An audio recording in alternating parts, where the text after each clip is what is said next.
Weeks after President Muhammadu Buhari presented the 2023 appropriation bill to the joint session of the National Assembly, the Minister of Finance, Mrs. Zainab Ahmed, gives a breakdown of the document to the public. Presentation of the 2023 executive budget proposal. She begins with the performance of the 2022 budget, explaining that the aggregate expenditure for 2022 is estimated at 17.32 trillion naira, with a pro-rata spending target of 11.55 trillion naira at the end of August 2022.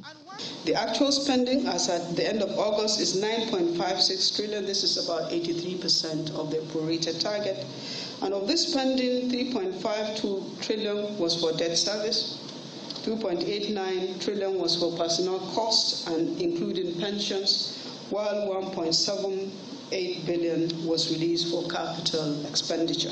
In the proposed 2023 budget of 20.15 trillion naira, petrol subsidy is expected to gulp over 3.36 trillion naira as the federal government struggles with a debt profile of $102 billion. In the 2023 budget, we had assumed that PMS subsidy will remain up to the middle of 2023.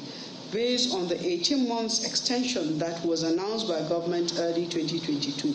In this regard, only 3.36 trillion has been provided for PMS subsidy for the year 2023. Overall, the budget deficit is 10.78 trillion for 2023, and this represents 4.78% of GDP. Again, this is higher than the 3% that is set by the Fiscal Responsibility Act. The budget deficit is to be financed mainly by domestic borrowing as well as foreign borrowing. Domestic borrowing at 7.04 trillion, while foreign borrowing is at 1.76 trillion.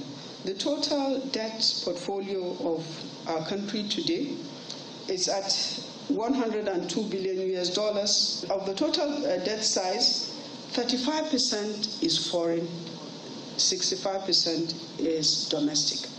Meanwhile, a look at the critical sector allocations in the proposed budget shows defense and security sector has the highest with 13%, followed by education with 10%, health takes 8%, infrastructure 5%, and social development and poverty reduction has 4%. Okay. This is the last budget under the administration of President Muhammadu Buhari, and according to the Minister of Finance, it will focus on critical macroeconomic and fiscal reforms to spur critical investment in healthcare services, climate change, and job creation for youths and women.